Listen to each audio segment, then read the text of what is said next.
And this says that I am live, so I guess we are live. Hey everybody, what's going on? As of right now, I see we just have Daniel in the room. Daniel, how you doing? This is Low Budget Livestream. And yes, Daniel, I did see your message. I haven't had a chance to look into any of that stuff. It's been a pretty busy week. But this is the Low Budget Livestream, brought to you every other Wednesday night by usually unofficial sponsors. This week is chocolate peanut butter porter. It's all right. But yeah, it's been a pretty good week and a pretty rough week. Lots of stuff's been going on. Some I'm going to talk about, some I won't. Uh, anyway, if you got anything that you want to talk about during this live stream, definitely put it in the chat. And hopefully some more people will show up here soon. Daniel, I know you wanted to talk about how stop motion isn't successful anymore. If you want to talk specifics or something, go ahead and throw it in the chat. And if you have any other things you guys want to talk about during this live stream, definitely put it in the chat here, and we will talk about it. As the first message in the chat there says, the inmates are running the asylum today. I don't have much prepared. I've been, it's funny when they say you go on vacation, you end up working more. And that's exactly how it's been for me. I've been on vacation since Monday, and it seems like that's all I'm doing is working. So I don't have much to talk about other than a few things about how things are going. But yeah, if you got something you want to talk about, definitely put it in the chat. And I don't know if we're having problems with the chat room or what, but we'll find out. Yeah, Daniel says, yeah, we could discuss about stop motion films flopping at the box office. Yeah, it's unfortunate. Zep CERN, what's up, you nerd? I'm glad you're here. Nerds. Hey, everyone fits in here. Especially the nerds. But yeah, if you have anything you want to talk about, definitely put it in. Daniel wants to talk about stop motion films flopping at the box office. I'm honestly see Desiree's here. I can't stick around for the stream at work. But that's why you go on break and stick around. But no, I understand. Work is work, unfortunately. Go do your thing. I'm sure I'll talk to you later. Sorry you can't stick around. We'll miss you. But when it comes to stop motion films, it is unfortunate that they don't do well anymore, because some of them are really good. I mean, granted, not a lot of people are making them anymore. But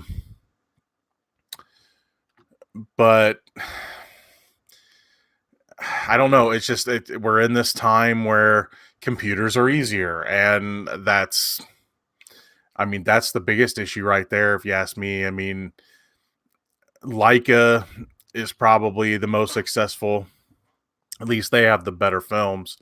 I'm not saying that Aardman's bad or anything, but it's, Aardman. Shaun the Sheep was fine.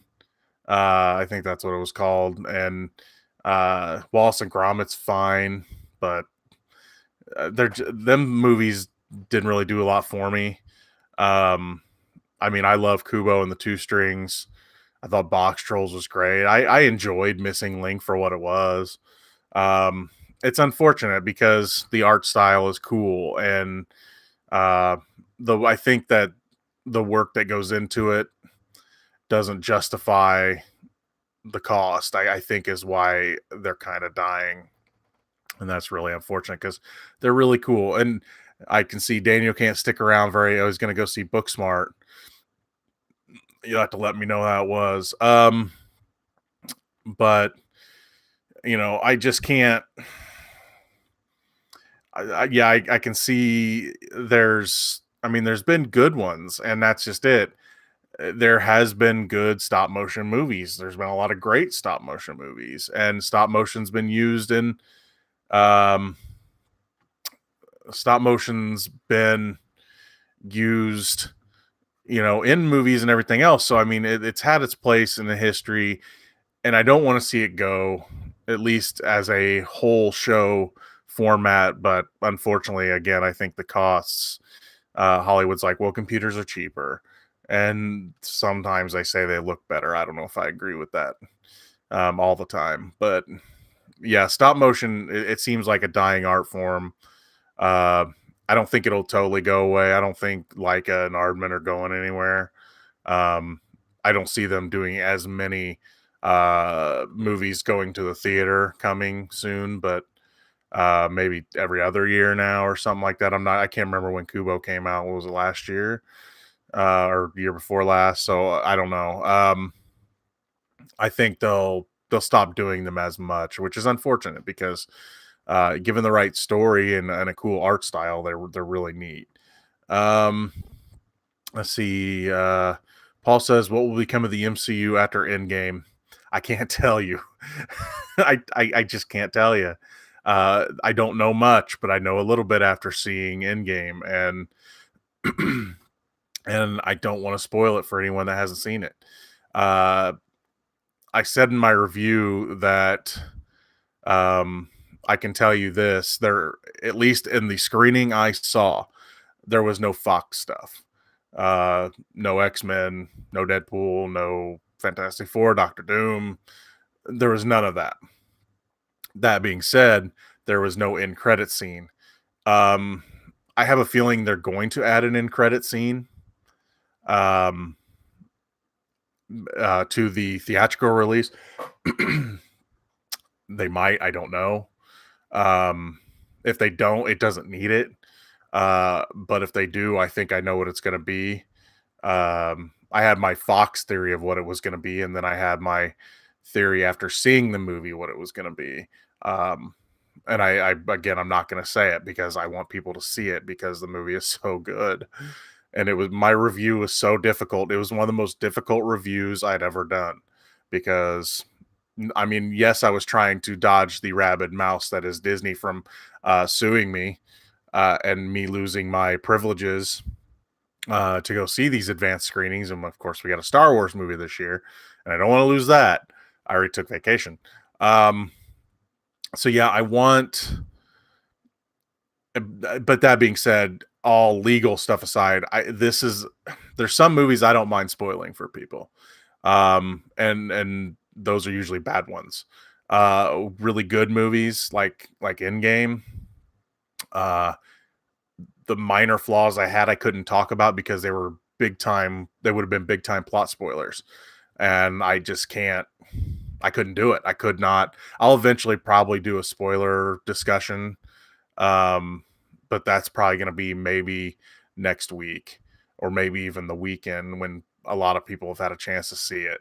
Uh, so that way, um, so that way people have a chance to catch the magic, to see the magic that is a movie. I mean, from a built up standpoint, um, from a built up standpoint, it's probably the greatest superhero movie of all time. Again, in my review, I said if they hadn't had 11 years of build up, this movie would not have worked. Neither would have Infinity War. You needed all that build up for these moments, and it was amazing. Um, but they've earned it. They have earned every bit uh, of praise they've gotten from critics so far. Like I said, there's minor issues, very minor issues, stuff that you can forgive.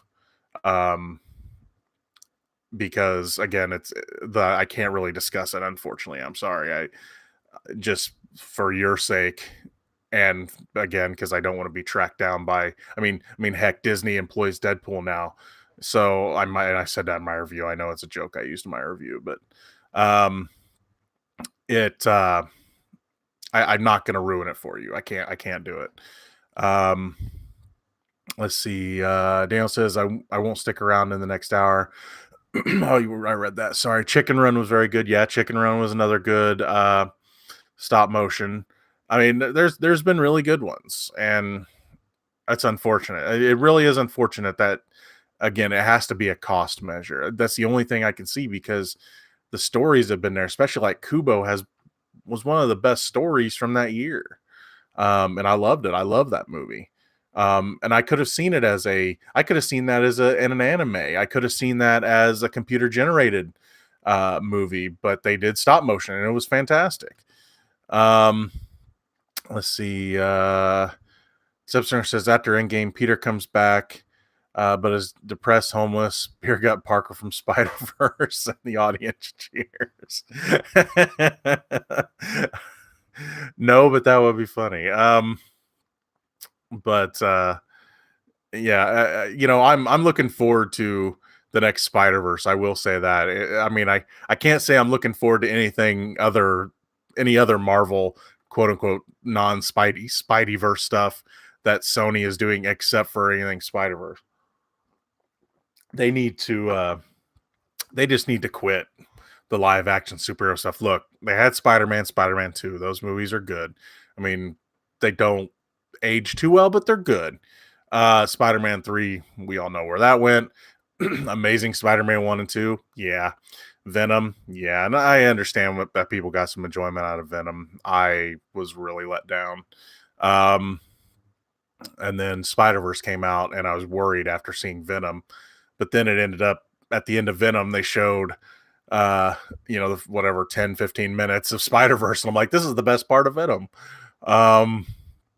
So yeah, I'm looking forward to the Spider Verse stuff. I don't know if we'll ever get beer gut Peter Parker again. I think now that he's getting back with MJ, I think he's gonna be old Spider-Man next time, and we'll get the real Spider-Man that way in the next Spider-Verse movie.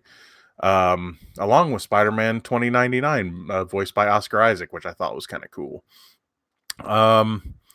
Let's see, where was I? Bryson says, so was I the only one that had totally missed La Llorona was part of the Conjuring universe? And woo boy, it was bad. Like the Nun bad. I mean, I knew, of course, it was produced by James Wan. I had a feeling before seeing it, and I have seen it. I just haven't been able to do my review. I saw it last night.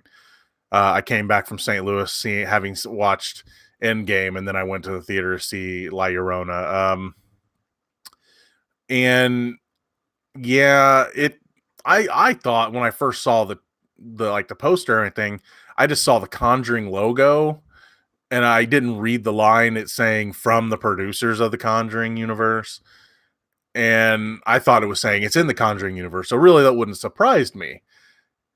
Having it be I was talking with Brad about this, and he said, because he's the one that he had told me that it was officially in the universe before I had seen it. And honestly, that wouldn't have been a big, shocking moment to me had I, didn't know that going in. Because I thought it kind of was anyway. He said he thought it was either supposed to be a surprise, or they didn't think the movie was up to par to the Conjuring movies. That being said, there was the Nun and the first Annabelle movie. So, talk about not being up to par. So I think that was neat that it was attached. But without saying too much, because again, I need to think about it and do my review. Having it in the Conjuring universe really didn't do anything for me, unless maybe that ghost hunter character like plays into Annabelle or something. And I could see that happening, which would be neat because I like that character. I think he was introduced way too late into La Llorona. My problem with La Llorona is just felt generic. You got a really cool legend that you could use, and you have this.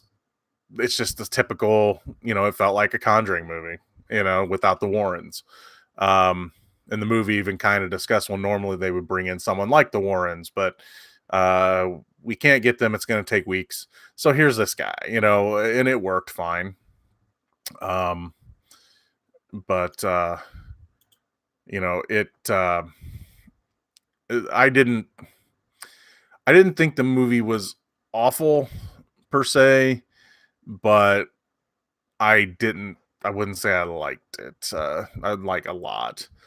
Um, I mean, I don't know if I would say The Nun was worse.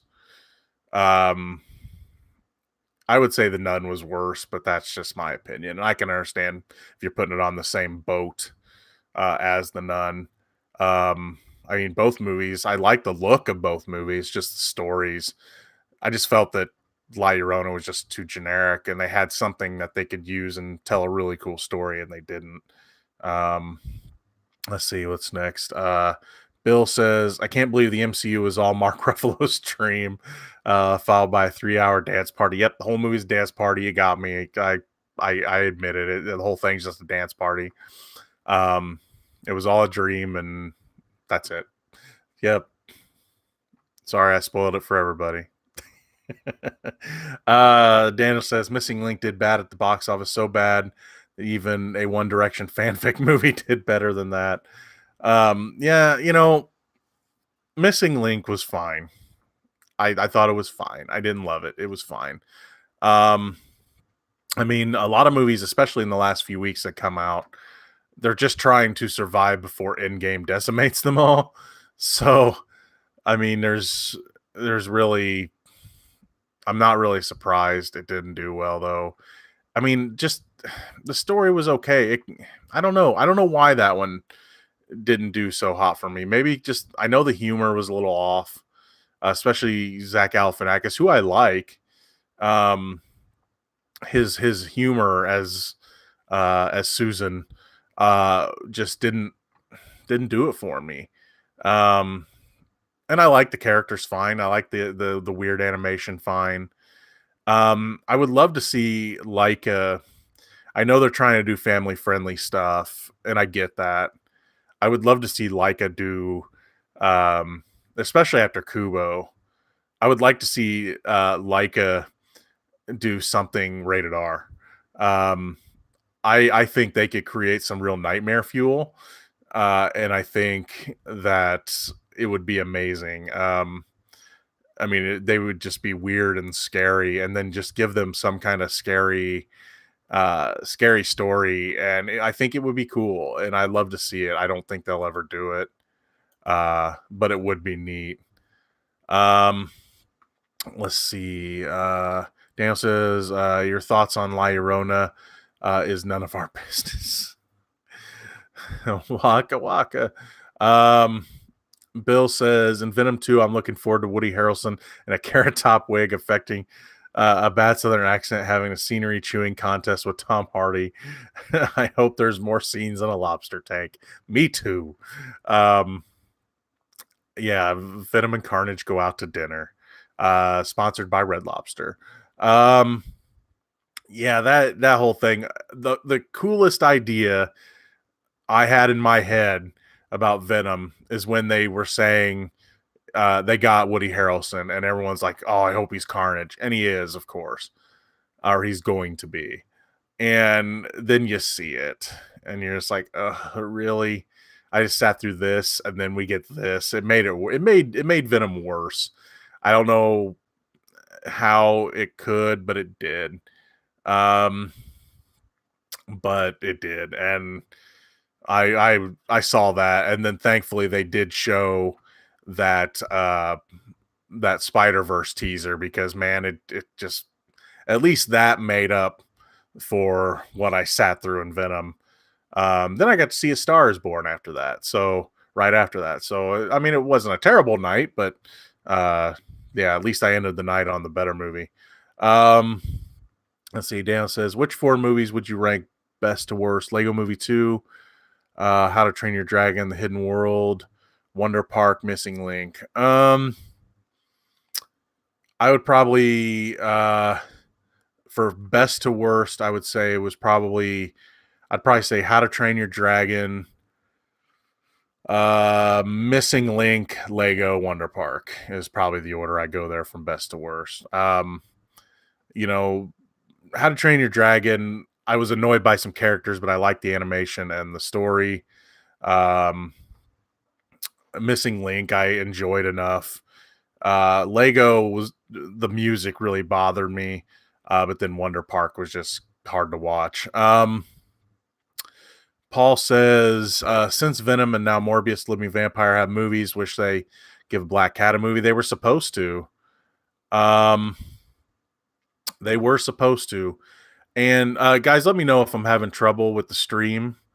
Uh, I'm seeing the numbers go down and people watching. I just want to make sure I'm not losing it. I wouldn't be surprised if I did. If we did, we'll start a new one. So definitely put in the chat if you can still see this. If you're having issues with the stream, um, yeah, they were supposed to do a Black Cat movie, and then they canceled it. And then, yeah, I'm not sure. They were supposed to do a few others, and they canceled those. And I don't think they know what they're doing, to be honest. I really don't. I know people were they released that image of Jared Leto in a hoodie and he's looking down. It's like, here's the first image from Morbius. And I'm like, really? And people are just like, oh, this is so cool. And I'm like, really? It's Jared Leto standing there in a hoodie with his head down. This is fantastic. It did nothing for me. The idea of that movie does nothing for me. I like that character and would love to see it, but I'd rather see it in the Spider-Verse universe. You know, or in the MCU even. I mean, I know they teased Scorpion in Homecoming. Then of course we got the Vulture, and now we're getting Mysterio, and so you know, I would love to see those characters not controlled by Sony. Unless it's in the Spider-Verse. I loved what they did design-wise with the Scorpion and with Green Goblin. I mean, they were a little out of the box, but they were cool. Especially like the Green Goblin. Um, but yeah, I'm not excited for Morbius, even though I really like the character. And Black Cat should definitely get a movie. I have a feeling Black Cat's going to show up in Spider-Verse before Black Cat shows up in a Sony live action film. Or even the MCU. I don't know what all they can and can't use. I'm sure they can make deals to use certain characters or whatnot. So, um, but yeah, I can see Black Cat and the Spider-Verse first, which I'm actually okay with. Um, let's see. Bryson says for worst movie out, you would have to see Unicorn Store. Brie Larson, Samuel Jackson were good in Captain Marvel, not in Unicorn Store. Is frustratingly bad. Larson is a bad director. I have not seen it yet. I don't know if I'm going to. I think it's on Netflix, if I'm not mistaken, right? Um, but yeah, I just haven't had a chance to watch it. It's funny. Netflix will release a movie, and I'll be like, "Oh, that came out." You know, they don't advertise their stuff very well. You really have to look up when their stuff's coming out, which is unfortunate. I wish they would. I honestly wish they would advertise in theaters during trailers. They'd be, not coming to a theater near you. You know, coming to your streaming service. It'd be helpful, or if they'd advertise better on sites like IMDb and stuff like that, because they don't advertise very well uh, when it comes to their movie releases, which is unfortunate because then I'll miss one, and I'll have to catch up on it. There's still a bunch that they release that I'm like, oh man, I don't have time to watch it now. Um, some I definitely make time for, but uh, some they pass me up and I don't even know they're out there. I hadn't heard much about Unicorn Store. I saw one picture and it was her, like she had like looked like she was in a color run or something. She had like paint all over her face or something. That's all I know about it. Daniel says I'm seeing Avengers Endgame tomorrow. Long shot on Tuesday and Ugly Dolls. So pumped. Next Wednesday. Yeah, long shot I'm looking forward to. I could have saw it this week, but I would have had to have gone Monday, and being that whenever I don't have my boys, I see them once or twice a week when they're with their mom, and normally the day is Tuesday. Well, I saw Endgame on Tuesday, so I had to bump it to Monday, and I wasn't gonna bump that day again, and let my kids down. Um, and then and then I ended up it worked out for me because I ended up working with Brad uh, on Monday. We went and saw a movie. Look at his Twitter to find out about it. He took a picture of us at the movie. Um, and unless something goes wrong, like something like I can't make it or whatever, Friday over on Brad's channel, I'll be doing midnight screenings with him. I'm not sure what time we're starting. I'm probably not going to get there to his place until about, I don't know, 7:30. So I don't know if we're going to start right at 7:30 or 8 o'clock. Just keep an eye out at 7 o'clock or so on his channel. But I'll be joining him and his wife for midnight screenings. Me and him are doing, uh, and I can't even remember the name of the movie now because it was that bad. Um, this other movie and Avengers, and then him and his wife are doing another movie, some screener they got. So I'll be joining them for that on Friday. Uh, but yeah, it's the movie we saw Monday. Boy, it was tough. It was some Fathom event that I only had it at two theaters around me, Springfield and Savoy, and I Lord knows how many theaters it was in for this Fathom event. It was even a cheaper Fathom event, which surprised me. It was only like a $10 ticket, which normally those are like 12 to 15. So, uh, so yeah, I'll be joining him. So definitely check that out. Again, it'll probably be around 7:30 ish. Would be my guess. He'll be teasing it soon, I'm sure. Um, but Friday's another one of those days I see my boys and get them to their moms, and we do maybe pick up dinner or something. We try to do something special. Um, so then I'll go all the way to Springfield. Um, let's see. Bryson says, "Is it cool to discuss Game of Thrones season 8's arm? Am I caught up?" Yeah, I'm caught up. Um, if you can talk spoilers in here. I don't know who hasn't seen it. I don't know who watches it that's here. So I would tread a little lightly, but you can discuss whatever you want. But yeah, I can definitely talk it. I'm caught up. Um, so whatever you want to discuss, go ahead and put in the chat. And I hope I'm not having streaming problems again. Let's see how this goes. So yeah, go ahead and put some more stuff in the chat there. And I will definitely talk about it. Daniel says, in order to defeat Thanos, all you need is a little heart and a big Johnson. Jeez. Okay. I don't know. Maybe they were in the movie. They weren't, at least that I know of. It could be one of those things where they sneak them into the background or something like that, but I doubt it. But anyway, yeah, if you want to talk about something, definitely put it in the chat. I'm going to look at some of the news while the chat builds up again. So give me 1 second. All right, here we go. Movie news. Avengers Endgame set for global domination. Can it deliver a $300 million domestic debut? Yeah, they're definitely looking to the high ground for where that movie is going to land, and honestly, it's earned it. It's that good. Let's see. Yeah, every news this week, or all the news this week, is definitely Endgame stuff. So, whoa. There's an article here that says Kevin Feige said he's not pleased by Avengers Endgame leak. Then the entire film leaked online. Wow, I didn't know that. That's insane. Wow. I gotta look at this article because I didn't know the whole film got leaked. Here's the thing. This is one of those movies. I'll say this. This is one of those movies that I found I had the best experience not knowing anything going in.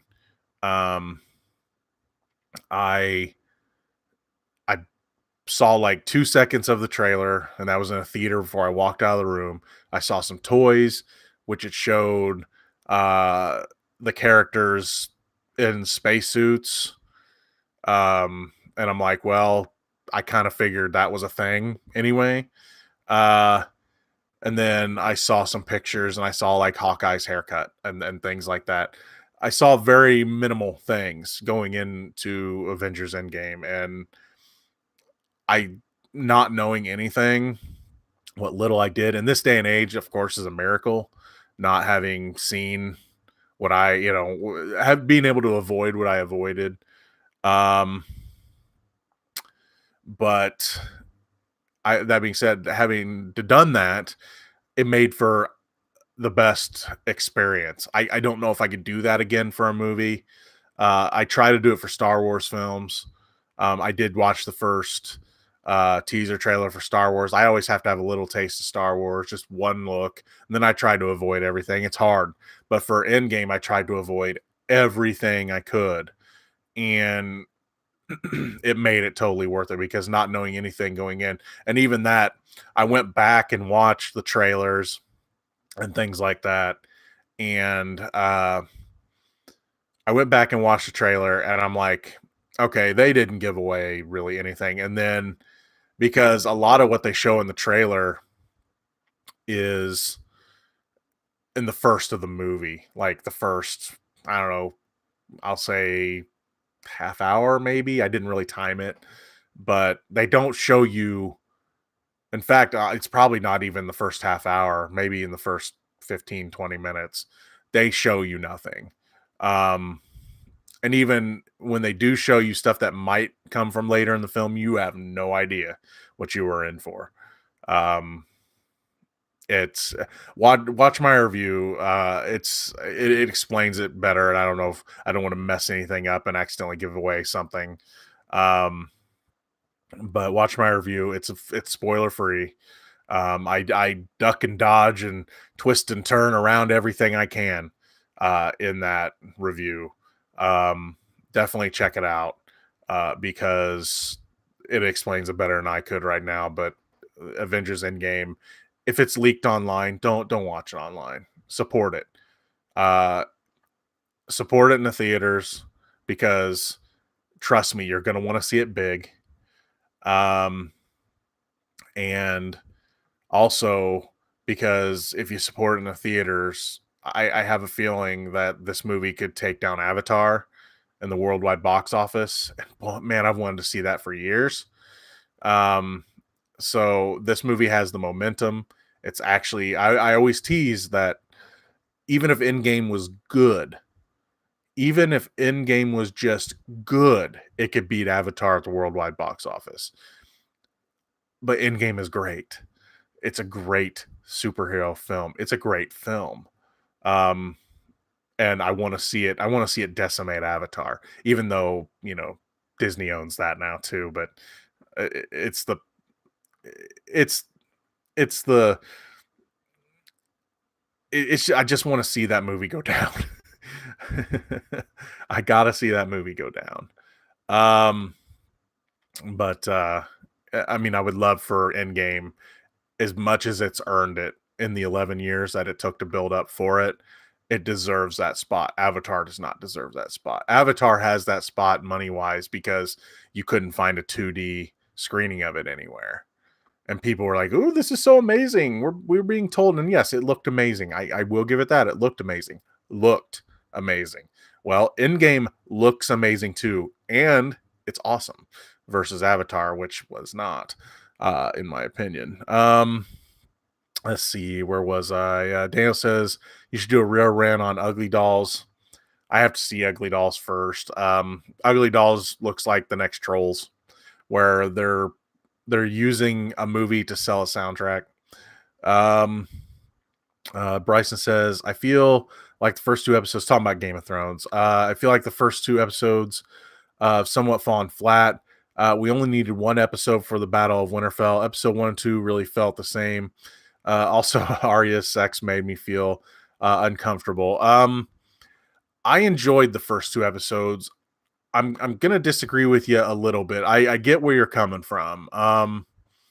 Because I understand that, yeah, I think if they would have split the difference, had one episode that was like an hour and a half long, for the build up, that probably would have worked. 2 hours might have been a little long. That being said, you've got so many characters that you have to, get back together and have them all interact. I kind of get why they took 2 episodes. It looks like maybe, depending on what happens during this battle that's coming up, it looks like maybe my prediction might come true that I did for my odds for the throne video, that the Night King won't make it to the end of the season. I have a feeling the Night King is going to be destroyed in episode 4. That's my guess. Episode 4, maybe 5. He ain't making it 6. Never know though. I mean, Winterfell may get crushed and we may lose all them characters. Who knows? Who knows what they're going to do with that show? When it comes to Arya, I get where you're coming from, because, I see your point, because of, I mean, we grew up with this character, and that did make it kind of weird. That being said, her character is supposed to be, I think, 18 now. I get what they were doing, and her and Gendry, I mean, they've been flirting every time they were together earlier in the series, and then now they're back together, and now they're both adults. So I mean, if it was going to happen with anybody, he's the best choice. And then also, in a way, getting them together kind of brings together what the king at the beginning of the series was saying, where he wanted to bring his house and the Stark house together. You've got the Baratheon house and now the Stark house. They've come together, because if Arya survives, she'll have Gendry's child. I mean, that's a prediction that I'm throwing in there. I don't think that kid's taking the throne though, because I don't see Arya wanting anything to do with that. So yeah, the first 2 episodes I enjoyed them. They were a little bit too much build up, but there were a lot of cool scenes in that. I especially, I love the Arya Hound scenes. I wanted more, and I think we're gonna get more, because I think they're going after the mountain, which I can't wait for. If Arya isn't the one that takes down the mountain, I'm gonna be a little disappointed. Let's see. So if you got anything else you want to talk about on Game of Thrones, let me know, Bryson. Daniel says we could discuss about Vic Mignogna trying to sue Funimation for $1 million for firing him after sexual misconduct. Well, I'm going to say this. I don't know much about it. I have followed a few things on that, but it's hard to follow things like this when everyone acts like they're an expert. And everyone knows the true story, right? I mean, here's the thing. If he did it and the proof gets out there, then they were justified in firing him.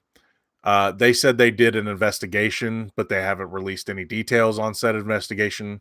So who knows what's behind that. I think he has the right to sue, because other than some things that people have said, I'm not saying he did it, didn't do it. I don't know.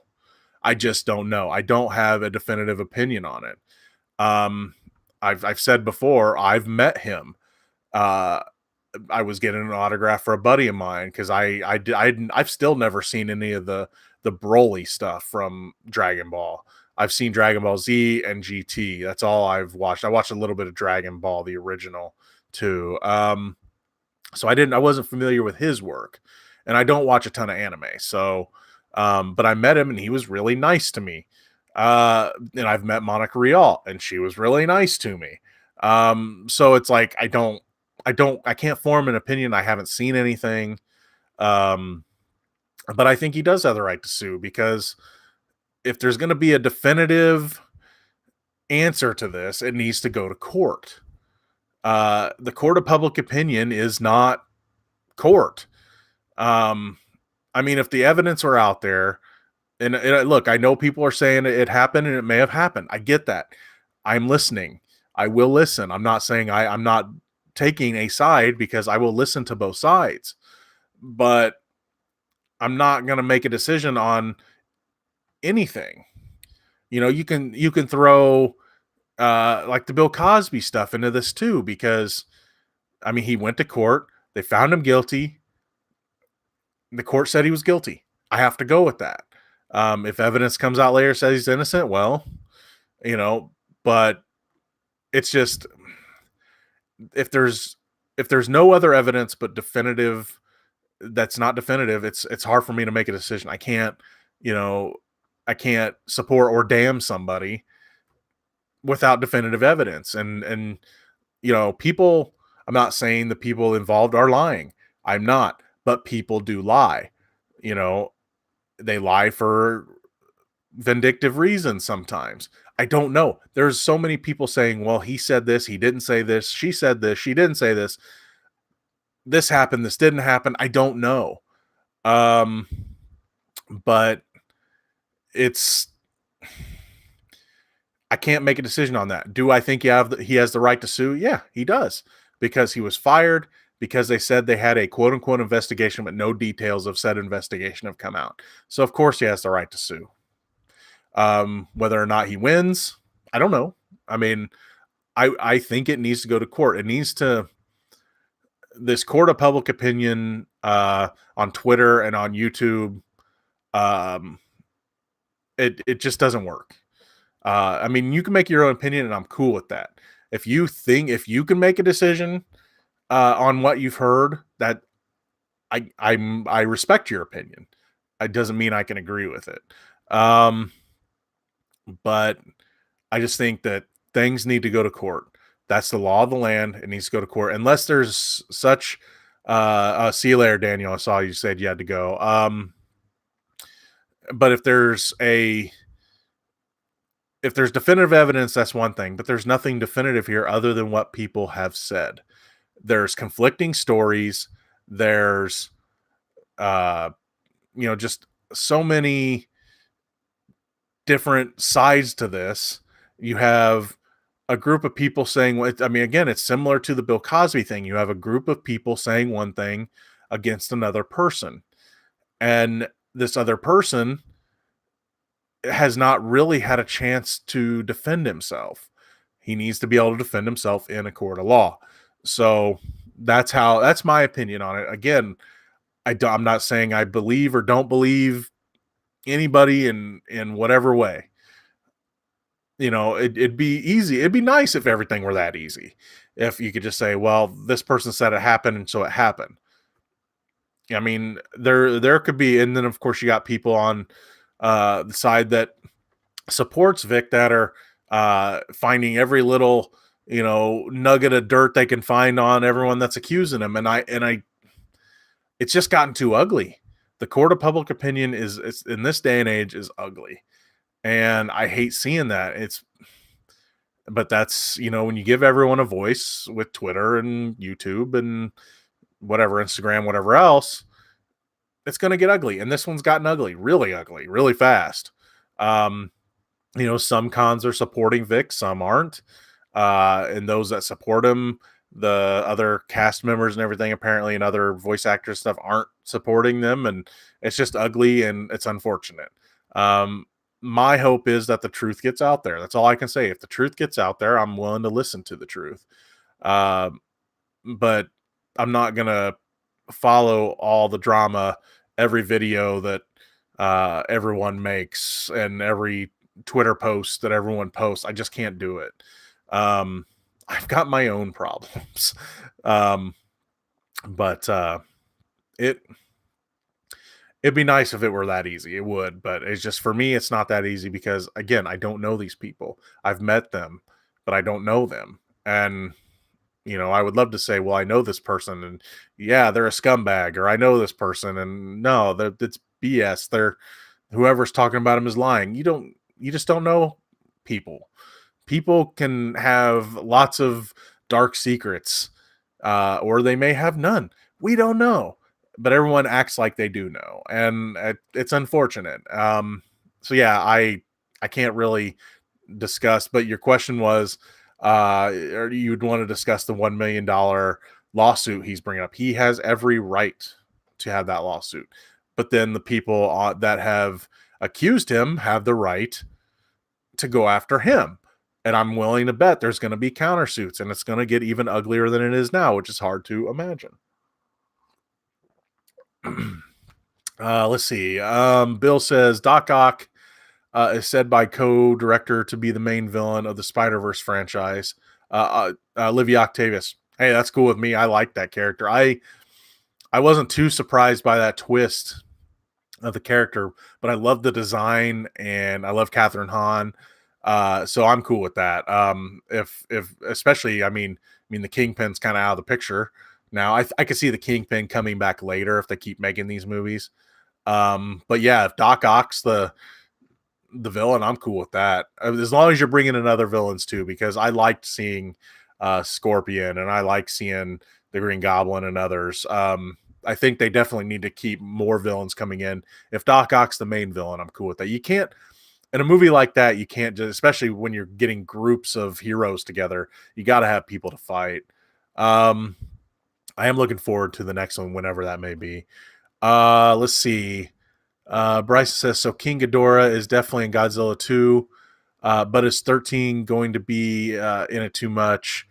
I just want to see Mothra, Godzilla, Ghidorah fight. Yeah, my, I think that this one will hopefully learn from the mistakes of the first Godzilla movie. And honestly, I think they kind of learned from those mistakes for Skull Island, where it's like, look, people are here to see big monsters fight big monsters. Give them big monsters fighting big monsters. Really, in Godzilla, they tried the human element. First bad decision, you kill off Walter White in the first half hour. And then your main characters are just bland. All the human characters in Godzilla were bland. Most of the human characters in Skull Island were kind of bland. I love Samuel L. Jackson, and I thought he was really good. But I thought Tom Hiddleston and Brie Larson's characters were really bland. It wasn't really their fault. They just weren't given much to go on, except were these characters. I don't know. I haven't watched Stranger Things, so I don't know much about the actors in that movie or in that show. But I don't know. I think that character is going to be an important part of that movie.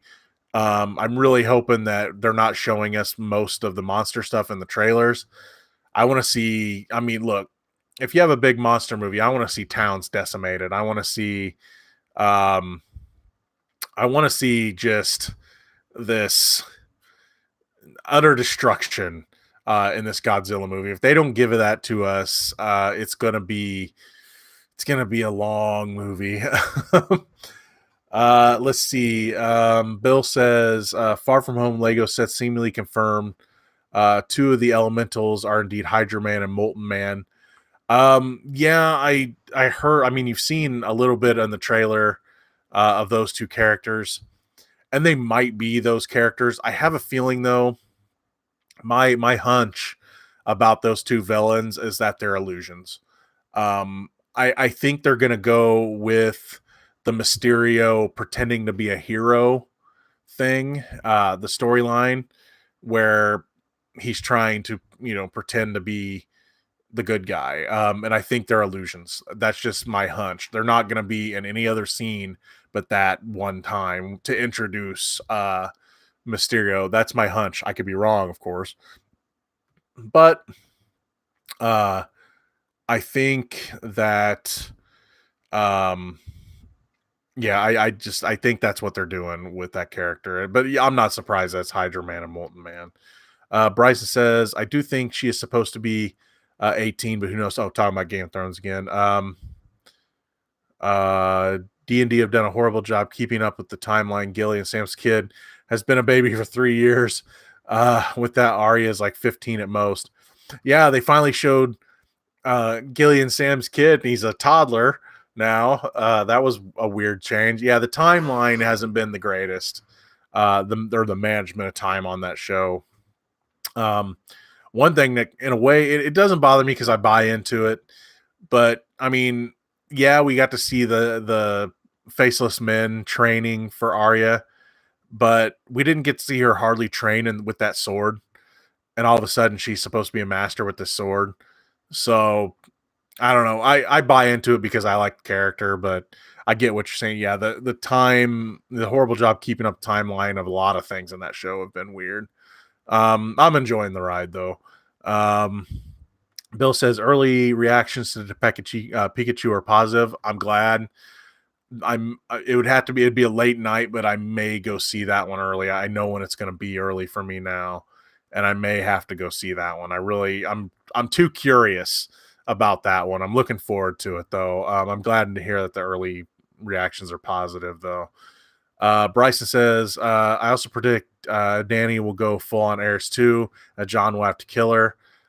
He won't take the throne, though, because he isn't just Aegon, but he's also Azor Ahai.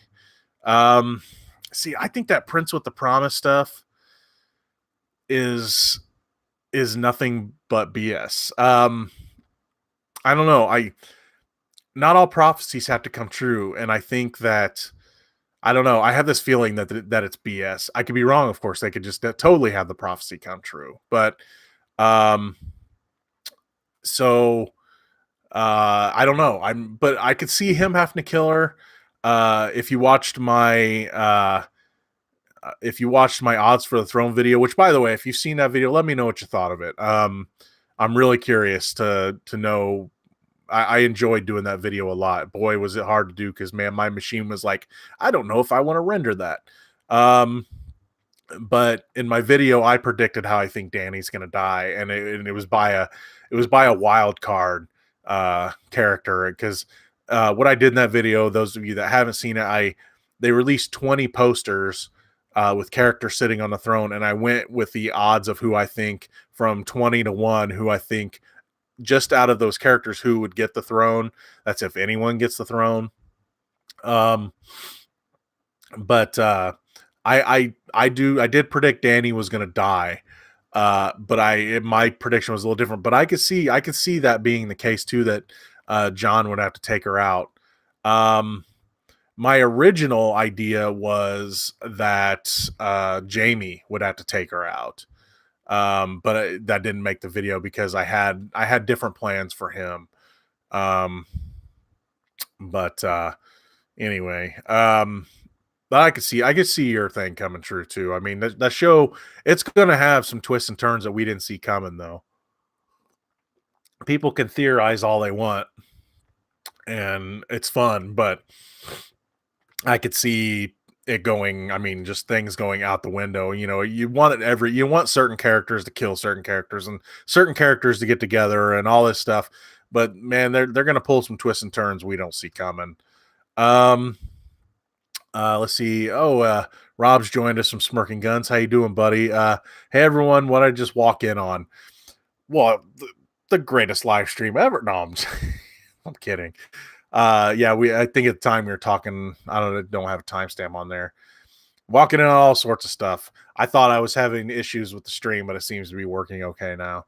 But of course, we always say if we didn't have problems, this wouldn't be the low budget live stream. Read that one. Bill says scientists are saying the actual effects of Thanos' snap would be devastating for the planet and the human race. Of course it would. Yeah, of course it would. It would be devastating. I mean, think about if people disappeared, and I mean, more than half the population is going to die because, you know, people are driving cars and people are flying planes, and there's all sorts of just, I mean, and I'm sure from a science level, I'm not a scientist and I don't claim to be.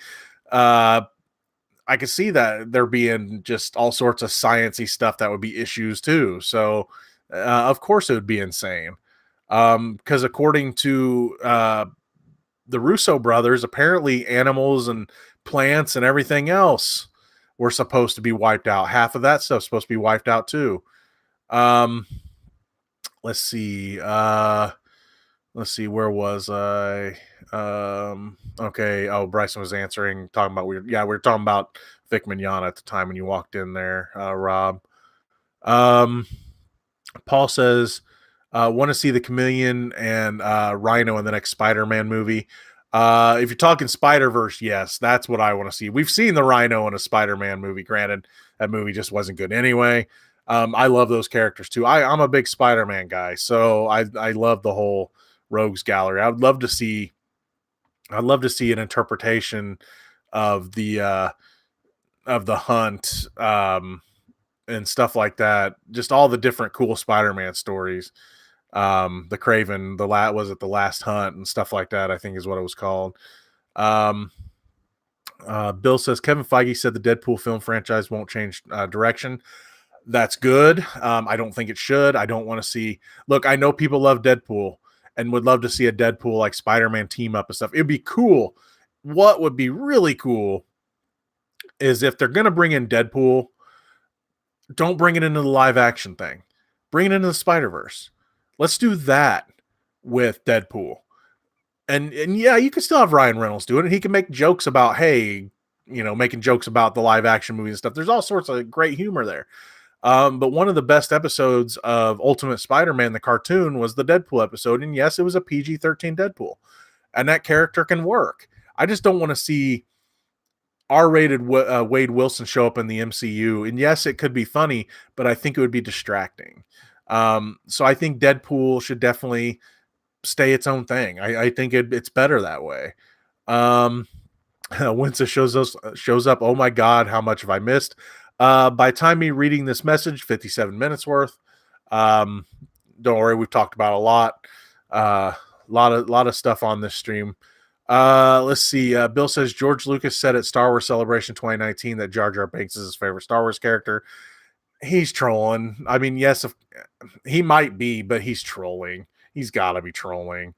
I mean, he's created characters like Darth Vader and Luke Skywalker. I mean, yeah, I'm sure he loved Jar Jar Binks. Jar Jar Binks in the Clone Wars cartoon wasn't that bad. And they really I wish we would have had toned down Jar Jar. And look, episode 3 is not great, but they used a little bit of Jar Jar, and a little bit went a long way. And that was enough. Jar Jar can be used good. In Clone Wars, Jar Jar was fine. Less annoying. Just less of a klutz. I mean, still a little bit of a klutz. A little bit's fine, but not episode 1 Jar Jar. Bryson says the religion of the Red Priest isn't done well in the shows. On the books, I believe Azor Ahai is really and John is Azor Ahai. In the lore of the first White Emperor prior to the Jade Emperor Azor. Yeah, the shows aren't going to be able to cover everything, and they've changed things. They've had to. You can't fit everything in, especially with the ending. I mean, you would have, I don't know how many seasons you'd have, and I don't know, HBO probably wouldn't want to drag it on that long. So I just have this feeling that they're going, even though it may not be Martin's view of it, I have a feeling that I think they're going to say that the prophecy of the Prince that was promised is BS. I think it's just going to be because I don't think the Red Priest religion is going to be as prominent. I think it's going to be something different. I don't know what it's going to lead to, but I just think it's going to be, it's going to be dark magic or something. It's not going to be a god. It's going to just be some kind of magic. I don't know. I really don't have a big opinion on it, but I don't think it's going to be what they think it is. I think that anyone that is a Red Priest in that show is in for a rude awakening. I mean, the crazy thing was uh the character that traveled with Barrick was able to heal Barrick. What is it? 7, 8, 9, 10 times, was like able to bring him back from the dead, and really he wasn't a big faithful priest. So I don't know. I'm not sure where they're going with that. And it could mean a bunch of different things. They could make it a big deal and all that stuff could come true. I don't know. I just don't think the show has dedicated enough time to it for it to be that important. But then again, I mean, there were some other things that were rushed on that show too. So, I mean, who knows what the plan is. Bill says a Mighty Mouse movie's in the work. If it's live action, I don't like the idea. If it's uh, a full CG movie, I'm totally down for that. I think that was the mistake they made for Underdog. Even though I enjoyed the Underdog movie for what it was, and I know it probably has not aged well, but uh, if that movie, I would have loved to have seen a fully 3D CG version of Underdog, and I would feel the same way about Mighty Mouse. Um, Paul says the Mandalorian looks good. Yeah, it does. I saw some of the leaked footage from Celebration, and it looked exactly like I hope it would. I really wish they that they wouldn't have showed him what was under the mask. And I know it's Pedro Pascal. I know he's playing it and everything, but I'm hoping during the show they kind of do the Judge Dredd thing where he does not take off that helmet. He's a good enough actor, like Carl Urban was for Dredd, that he could pull that off. And I really hope that's the case, that they don't show his face. I think that would be really cool.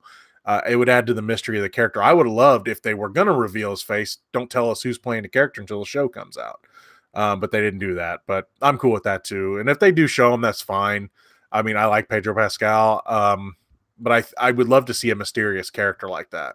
But yeah, what they showed at Celebration looked fantastic. Looks like what I was hoping it would be, and it looks like it's going to have that Western feel, kind of like Solo did. Um, and it should be awesome. I really do hope it's awesome. Oh, Bryson's comment continued from earlier. Let's see. Prior to the Jade Empire, Azor with a different name. Also, Danny has a lot of contact with the religion via Karth. I think is it Karth? I think is how you pronounce that. Who is, or yeah, I can't remember how to pronounce that. Was in the series once in season 2, but at this point, the books and show only have concept alike. Euron in the books is awesome, but in the shows, he's a frat boy. In the books, his goal isn't just to F the queen, it is to become a god. He thinks he is the drowned god. Wow. Don't apologize for the book rant. I haven't read the books. I'm waiting for them to get done, which will maybe never if Martin's schedule keeps at it. Yeah, I had a feeling that Euron in the books was probably more.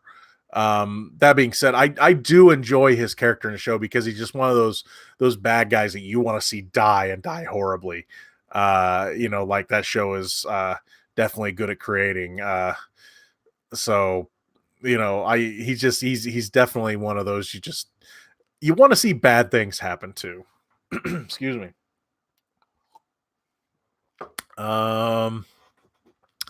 Let's see. Bill says the new Mortal Kombat game has a really predatory loot box system. Surprising. It would take years of grinding or thousands of dollars to unlock everything. They just know they can do it now. They know maybe not everyone will pay for it, but some will, and they'll make money. So it's yeah, they just know they can get away with it. That's the problem. That's why I don't buy a lot of new games. It's one of the reasons. It's just, I don't know, man. It's sad that games have come to this, that they're such a business now that they can do all this loot box stuff, and I hate it. I'm not surprised that Mortal Kombat's the same way.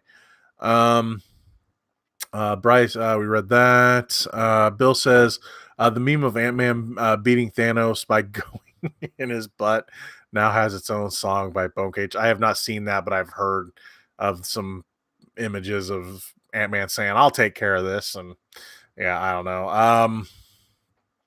Yeah, it's. I'll just say Endgame's a lot more complicated than that.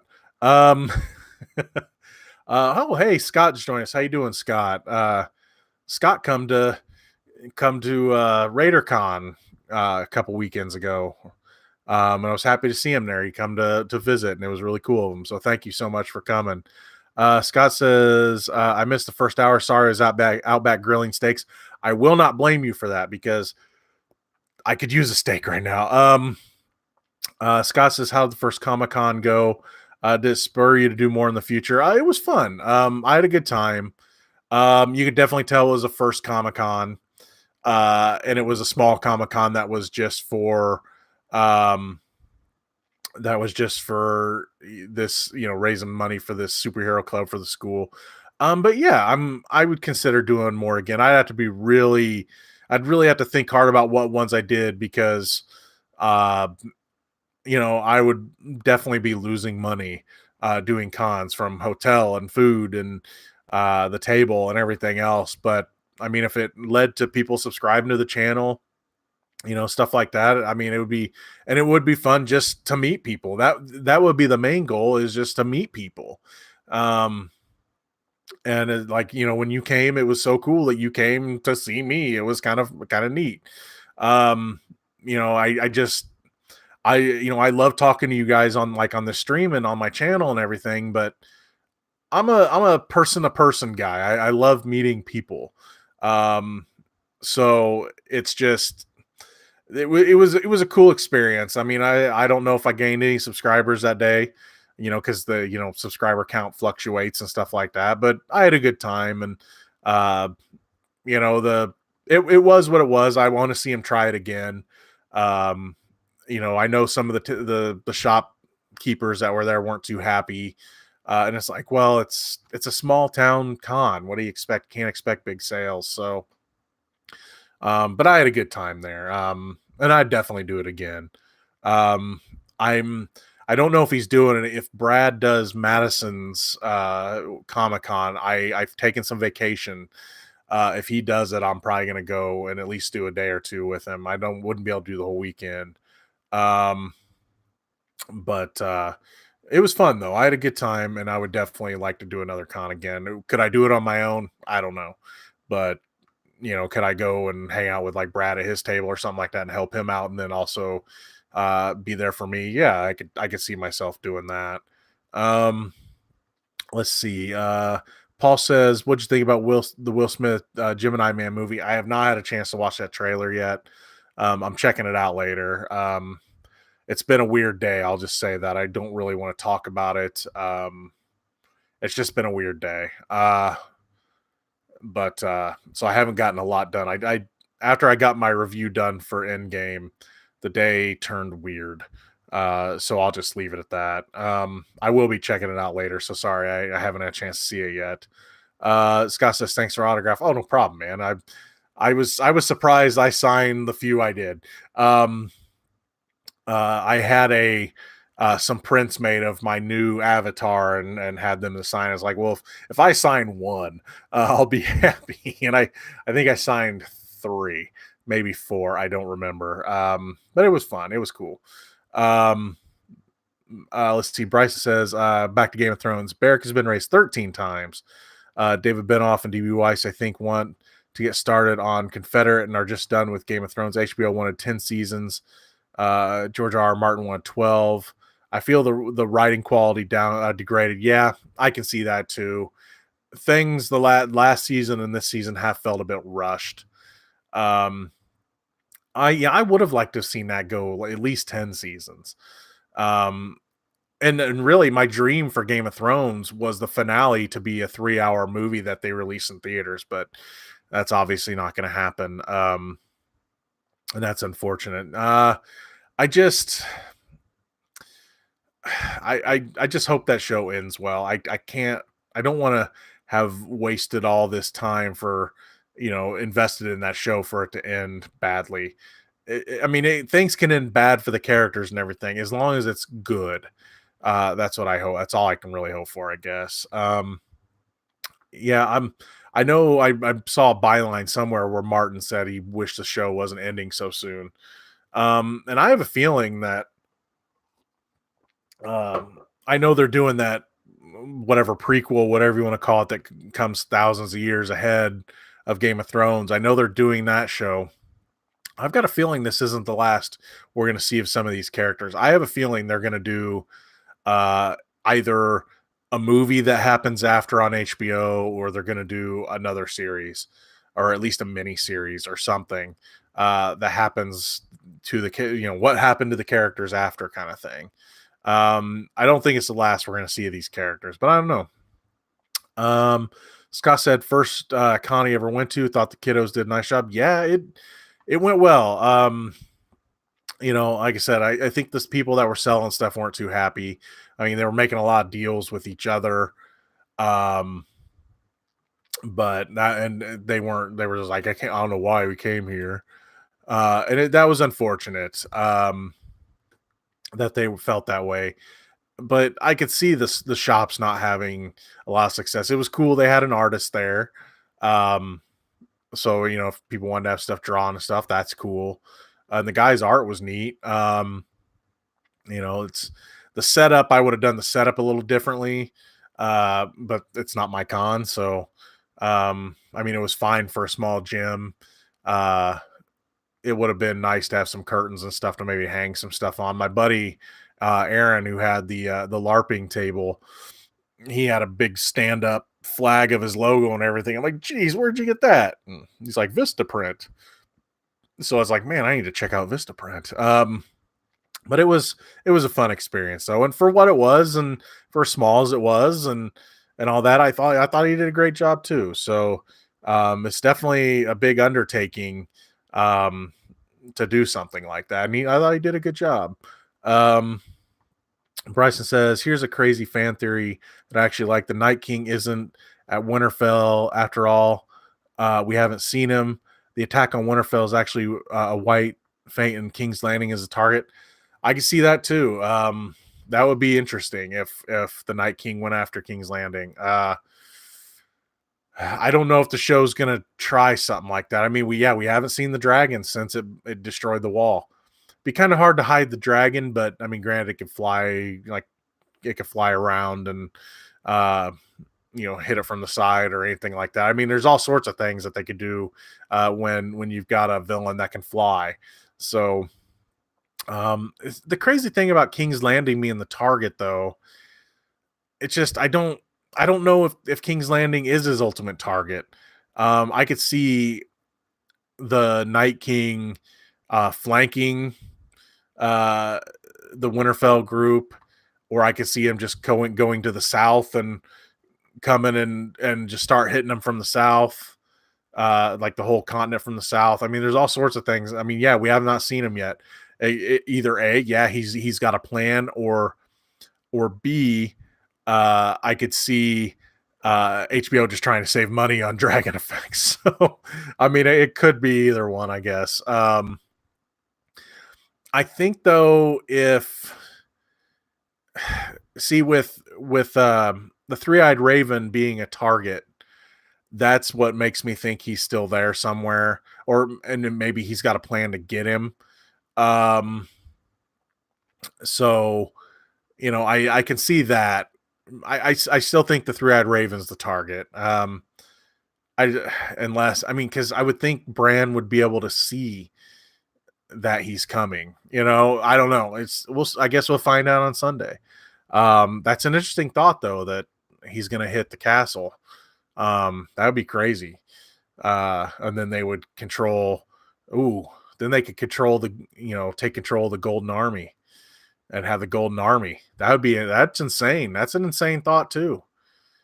Like I said, the show's full. It could be full of surprises. I mean, there's all sorts of things that would be neat if they.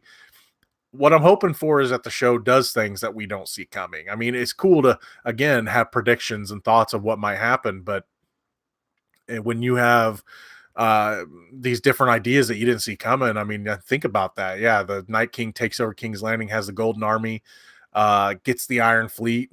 I mean, there's all sorts of things that could happen. That's insane. I hadn't heard that one, but I could see that. That's insane. I like it.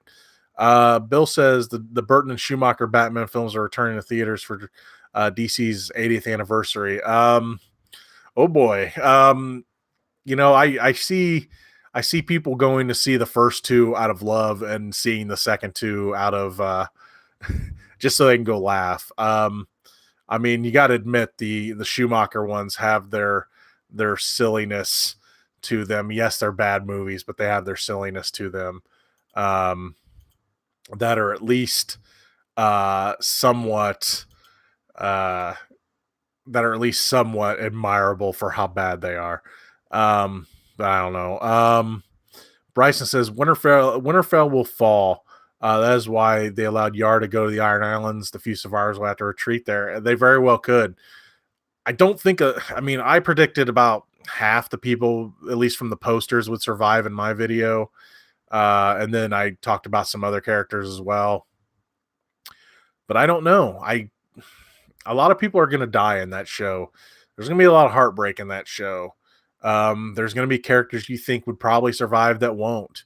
There's going to be characters you didn't think are going to survive but will. I mean, there's a lot of things that show I think is going to do that's going to be surprising. But I don't know.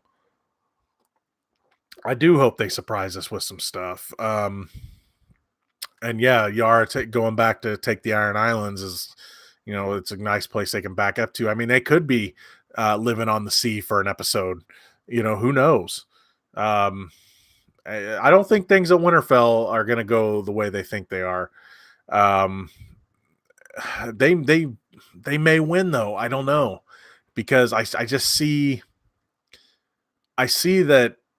Again, the fight against Cersei is the last fight. I just don't see it, the Night King being the last fight. Then again, if he takes over the capital, there's that too. I don't know. There's so many things that show could do. Look at some more news here. Definitely, if you got some more topics, go ahead and put them in the chat there. We'll probably be wrapping up soon. I'm gonna look at some news here. A lot of the news is definitely Endgame related, because it's probably gonna be the biggest movie in history. Let's see. There's not a ton of news out. An animated Star Trek series coming to Nickelodeon. Let's see. Movies new to Netflix in May. Zac Efron's Ted Bundy. I've been looking forward to that one. Let's see.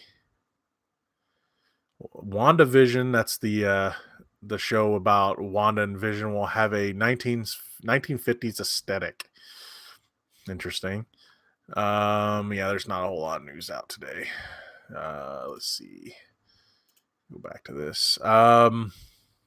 Let's see. Bryson says the crypts are the least safe place. They said the crypts were safe. Crypts were safe too much for them to be. I think I'm having chat issues here. Hang on one second. Yeah, the crypts aren't going to be safe. I don't think a lot of people that are in the crypts are going to survive. I don't know. I think a lot of people are going to have to run.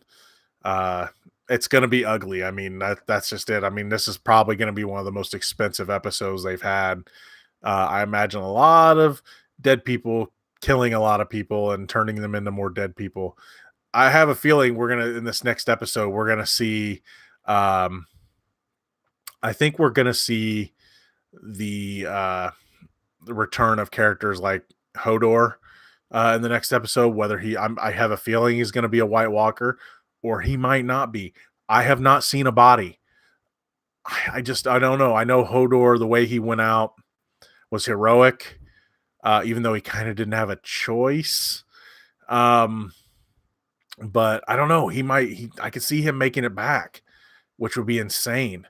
But I have a feeling he's going to show up and be a White Walker. He may even be, if Bran does get killed off, he'll be the one that does it, which would be really sad.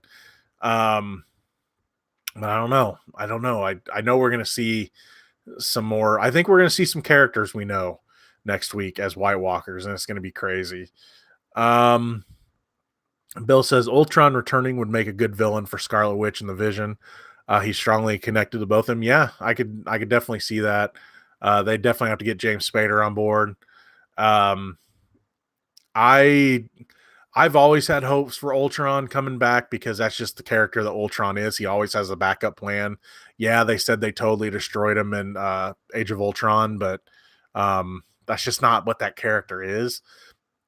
I did like in me and my son watched Spider-Man Homecoming the other day, and I forgot that when they dumped out some of the stuff, whenever the Vulture and his cronies were collecting stuff, they dumped out stuff, and there was an Ultron head there. I thought that was cool. I forgot that. But yeah, it'd be cool to see that be the villain. I'm not sure what that show is going to be. I'm the show I'm most curious about, other than the Mandalorian, um, for Disney Plus, is going to be the uh, the what if stuff. There's apparently that Loki series is supposed to be a what if story. One of the what if stories. It's like, what if Loki did this instead of this in the MCU? And I'm really curious what they're going to be able to do in that show and who they're going to be able to get for that show. Or are they going to be able to get some of the other big characters? They're going to be able to get characters like Thor and things like that. When is it going to take place in the timeline? There's all sorts of questions I have there. So I am curious about that. Paul says, after seeing Endgame, how much are you looking forward to seeing X-Men Dark Phoenix? Honestly, not at all. But that was before seeing Endgame. After sitting through Apocalypse, look, I want it to be good. I really do. I want Dark Phoenix to be good.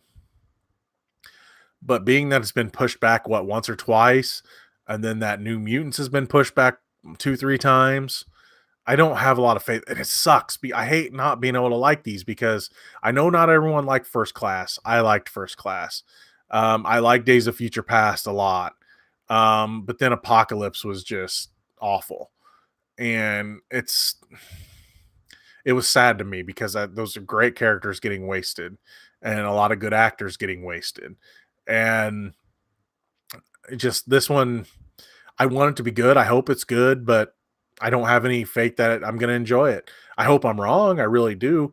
That being said, if it's good, then what? They're probably not going to continue it, are they? They might. I don't know.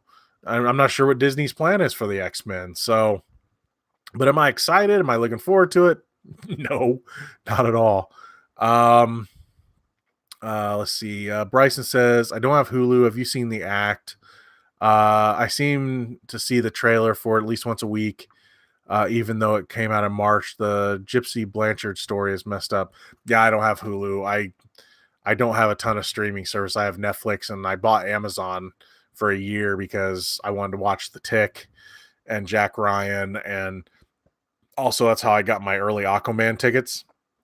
I was able to use my brother's Amazon whenever they did the Jumanji tickets. Um, but that's how I did my uh I like those early screenings, and I do like Amazon service. They have a lot of the PBS stuff too. That's why I keep them. I don't watch a lot of network shows, and I know Hulu has other things too, but um I think the main reason a lot of people have Hulu is they have the network stuff, and I just don't watch a lot of the network stuff. Um, so I don't see myself getting. I enjoyed Hulu better when it was all free. I know they kind of suckered people in that way, but you know, it is what it is. Every that's what everything's going to be now. It's all going to be paid services like that. I'm going to go ahead and definitely get your questions or ideas or thoughts in the chat there. I'm going to take one more look at some news and see if I see anything new that's not in game. Uh, Again, I'll warn you about in game. Stay away from the internet.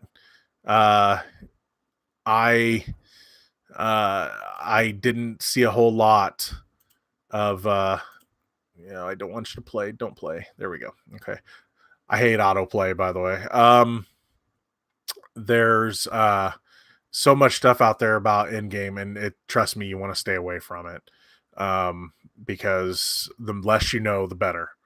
The trailer didn't really spoil anything, but what I'm seeing, there's an article saying the whole movie got leaked. I mean, if you really can't wait a day, trust me, you're going to want to see it big. There's a story here about Disney being accused of whitewashing its troubled past for omitting racially insensitive classics from the streaming service. There's an article here, and it says Disney Plus promises to be the hub for the iconic brand's past and present on-demand content, but not all oldies will be streaming. The 1946 film Song of the South will not be offered on the service plan, and the Jim Crow scene in 1941's Dumbo will be edited out. And it's been confirmed by the Hollywood Reporter. That's because both have been deemed racist. Song of the South for its portrayal of African Americans working on a plantation serving their white masters, and the doo-wop singing crows, one of which was actually named Jim Crow, a reference to the racist laws that allowed segregation. Here's the thing with me. Yeah, that stuff is bad. And I think Disney still needs to release it. They just release it with commentary. Release a documentary talking about your past. They want everyone to think that they do no wrong. And that's unfortunate. And granted, there's a lot of things they don't do wrong, like Endgame. But I just see I would rather see them own up to it, saying, look, we did some stupid stuff back then. Here's the context. I mean, one of the most iconic songs in Disney history comes from Song of the South. Zippity doo dah. Are they going to mention? Yeah. It says the Disney. Yeah, they mention it. Disney stance on both has been made clear. While Song of the South inspired the Disneyland ride Splash Mountain, it was taken out of circulation and never released on home video. Iger addressed the decision in 2011. It was made in a different time. I felt that there are elements in the film, which are relatively good film, that wouldn't necessarily sit right or feel right to a number of people today. Sometimes you have to make sacrifices on the financial side to do what you believe is. See, it's a financial thing for them. They don't. I think they need to own up. If they've made mistakes, they need to own up. That's the way I see it. Have that stuff on there. Let people see that stuff. And then you just say, look, we were different back then. We admit it. I think people will be more for that. Apologize for it. And don't try to say, well, it never happened. Wink, wink, nudge, nudge. It's unfortunate that, I mean, look, the movies may have messages you don't want to show today, but just put a disclaimer in there saying, look, it was a different time, guys. You know, and we learned from it. Here's what we're doing now. I mean, that's the way I look at that. I think they need to release everything. And don't try to cover it up, because that's only going to make people more mad, I think. Let's see. Bill says M. Night Shyamalan said he cried after reading Glass's poor reviews. God. That movie was such a letdown. I did enjoy parts of it, but it definitely was a letdown. Because it turned the character of the Beast silly. And then, I mean, it's been out long enough now. Sorry, spoilers for Glass, everybody. It's basically, hey, there's a shield in this world. That's about it. Yeah, it was sad that it wasn't. I mean, there was things I enjoyed, and I definitely enjoyed Sam Jackson in it. I don't think, I mean, yes, the movie's called Glass, but I don't think there was enough David Dunn in it. Even though I liked what they did with his character. So it's sad that it wasn't good. It's one of those, I probably wouldn't watch it again. Unbreakable's the only one, honestly, that I would. I mean, I liked Split, but I don't need to see it again. Unbreakable I'll watch again, though. I love that movie. Bryson says, since you have Netflix, have you seen The Highwaymen? Yes. Costner and Harrison were great in it. Costner's performance really made me think of his Untouchables, like it was Elliot Ness 2.0. Yeah, it felt like an aging Elliot Ness. And I liked it. I liked that movie a lot. I do have a review for it out there. I got a lot of enjoyment out of that movie. It wasn't perfect, but I like seeing that side of it. I love like 30s crime stuff. And yeah, Untouchables, I love that movie. And yeah, I had a good time. I mean, is Highwayman like the greatest movie ever? No. But is it probably one of the best things that Netflix has put out movie wise? Yeah, it is. At least in my opinion. Bill says, I can see people enjoying Song of the South and The Crows for the wrong reasons. And I can see not wanting to enable that. But I agree with that. I agree not wanting to enable it, and granted, if Iger was talking about the profiting, like they don't want to profit off of that, I can see that point. I can see both sides. That's the thing. But from a history standpoint, I mean, are they gonna? I mean, say people 20 years from now look back at now and they see something that is now deemed offensive, or are they going to erase stuff from now? I mean, it's history. That's my thing. I mean, history is ugly, and I hate that it's ugly, but it's ugly. I would rather they own up to it and show it and talk about it versus um versus not talking about it, like just saying, well, we can't show it. I get that. But I would say show it, but put a disclaimer on it. Um, it's there's lessons to be learned. And I think that by showing it and talking about I would love to see Disney either do a documentary or a multi-part miniseries documentary or something like that, talking about their troubled past. And then, I mean, at least show it there or something like that. If they don't want to show it in movie form, show it there. I just want to see them own up, to anything they felt they did wrong. I mean, when they were firing people like James Gunn for bad tweets, are there still anyone involved that did some of this stuff, or do they look back at the people that made Dumbo and call them racists? I mean, there's just lessons to be learned, and nobody's perfect. And I think they at least need to own up to it. That's what I'm saying. I mean, I get what you're saying, that they don't want people to enable them for enjoying it for the wrong reasons. They do need to talk about it though. They can't just say, well, it doesn't exist. We're not going to show it because, well, I don't know. If their reasons are strictly financial though, like they don't want to lose money, that I don't like that. But if they're saying we don't want to make money off of it, I guess I can see that point. It's definitely a slippery slope. Paul says, can't wait for DC Swampthing TV show.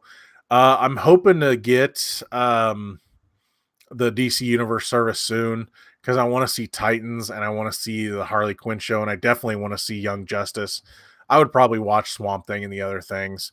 I am curious what they're going to do with it, because it's supposed to be R-rated, but I hear they knocked it down a few episodes and they're going to conclude it. It's only going to be like one season. But I don't know if that was confirmed or not. I remember just reading an article. Let's see. Bryson says Disney gave Lenny Riefenstahl a tour of his studio, and he was not a man without faults. Let me see. Hang on one second, guys. I'm just sorry, I gotta check something.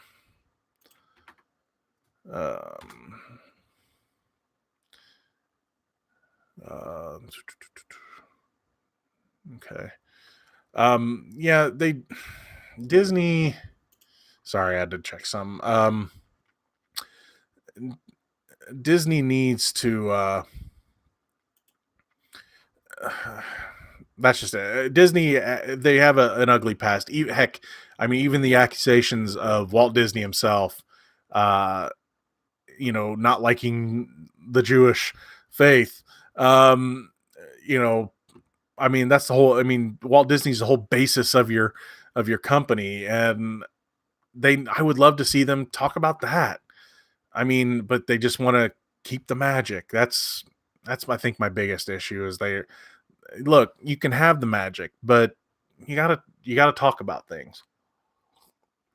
At least talk about it. Um Paul says hope Disney's next live action movie is Bambi. Oh boy. It would be like Lion King live action. I don't remember if they ever showed any humans. Did they show hunters and stuff in Bambi? I don't remember. Um it's been a long time since I've seen Bambi. I'm looking forward to the Lion King. I still haven't seen the trailer. Um I'm sure I'll eventually see it. I saw the first teaser trailer where they just showed the scene where they lift up Simba. Um, but I haven't seen the new trailer where I guess they talk and stuff. Um, this whole remake train, I wish it didn't all have to be quote unquote live action. I just don't. I wish there was, um, I wish they would maybe just do a CG, like a fully CG version of something or something like that, just to spice it up a little bit. Um, I don't know. Disney's going to do what Disney does. Um, Go ahead and get your last thoughts in the chat. And if there is anything else, we'll probably wrap up here in just a minute. I'm not seeing any other really new news to talk about. I don't have really anything else to talk about. Again, my week's been kind of consumed with life and Endgame. So without spoiling anything, I there's not much more I can talk about. I've been away from life a little bit. So if you got any more things you want to talk about, definitely throw it in the chat. Update on the channel. I'm getting caught back up. I'm hoping to work on my review of La Llorona tomorrow. Also, I am going to be hopefully starting a new Geno's Bad at Games. I was going to do Snatcher, as I've said on this stream before, and I did get the first episode done. But then there was a problem. Uh, I mean, I'm not too ashamed to admit I don't have the money to buy a Sega CD and an expensive Snatcher game. So I tried to emulate, and um, the game gets stuck, and it keeps getting stuck in the first or in this one scene, and I can't get past it. I can't figure out a way through it. So I had to stop playing Snatcher. So Snatcher is not going to happen. Um, but I got an idea. I bought some games a while back, and I just haven't got a chance to play them. And this last weekend, my son and I watched Raiders of the Lost Ark. He had never seen, um, any Indiana Jones movies, so I have an Indiana Jones game. Um, I believe it's called The Staff of Kings, if I'm not mistaken. I could be thinking of the wrong title. There's a bunch of different Indiana Jones games. Um, so I'm probably going to play one of those. I'm probably going to play it. I think it's called Staff of Kings. I don't remember off the top of my head.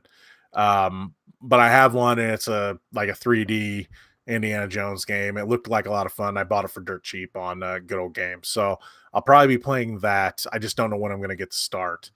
Let's see. Paul says looking forward to seeing Lion King, but not Aladdin. I'm kind of in agreement with you there. Bill says Jordan Peele should make an Asian American horror film where where the cast is slowly taken over by Scarlett Johansson. I like that. Scott says, hey, I've got a Sega CD if you want to borrow it. That would be cool, and I appreciate it. I don't have any way to get it into my computer right now. That being said, yeah, Snatcher's over $500. Yeah, I'm not surprised. I used to have it, and I found it by accident at a KB toy store for like $10. And I had wanted to play that game forever, and I saw I'm like, yep, gonna take that. Unfortunately, I didn't keep it. But yeah, I would borrow it. And if I do find a way to get game systems to record into my computer, I'll definitely hit you up. If you don't follow me on Twitter, Scott, follow me on Twitter. If you've got a Twitter account, that way, if we need to, we can talk over DM. Because yeah, if I ever found a way to get a hold of that game and found a way to get like a Sega stuff into my computer, I'd definitely borrow that from you, because I used to have it and I loved it and I wish I would have kept it. Bryson says to Bill, uh, Casey, her, and Emma Stone. Um, but yeah, definitely, Scott. Follow me on Twitter, and that way, if we need to chat, we can chat. That's the best way to do it. But anyway, guys, if you don't have anything else, if you do, definitely throw it in there, and I'll cover it. If not, I'm going to go ahead and wrap up the show. I gotta go. My vacation ends tonight. I gotta go, and I gotta go back to work tomorrow. So I can't say I didn't have a productive vacation. But anyway, yeah, hopefully I'll have a review for La Llorona up tomorrow. Hopefully I'll be able to start Gino's Bad Games. I may do something on Saturday if I can work it out here on the channel. I'm still playing around with it, but I'm not promising anything. But Saturday night I may try something on the channel. But I gotta make it work. So don't be expecting something on Saturday, but keep your eye open. I may try to do something around 7 o'clock, maybe 6 or 7 o'clock on Saturday, depending on how that day is going. So anyway, guys, thank you so much for joining me. As always, been a blast. I love letting as I said earlier, the inmates run the asylum. It just gives me more things to talk about. So I appreciate you guys for showing up. For those of you that are listening to this on the back end, those that couldn't join us tonight, I'm sorry you couldn't. I hope you enjoyed on the back end. If you haven't subscribed to the Real Gino YouTube channel, I ask that you do that. Watch the video, share the channel. Trying to make the channel grow. This is never going to be my job, but I would love to see the channel grow some more. Another reminder, on Friday, I am going to be on midnight screenings on the Cinema Snobs channel, Brad's channel, Stone Gremlin Productions. I'm not sure what time that's going to be, but it'll probably be about 7:30, but keep an eye around 7 or so. It just, however long it takes me to get over to Springfield after I got some stuff I need to do. So, but we're going to be talking about some movie we saw Monday, and the name of it escapes me. And we're going to be talking about Avengers, and him and his wife are going to be talking about some screener they got. So definitely join us for midnight screenings live over there on his channel on Friday. Hope I see you guys there as well. So anyway, as always, thank you so much for joining me for the Low Budget live stream. See you later.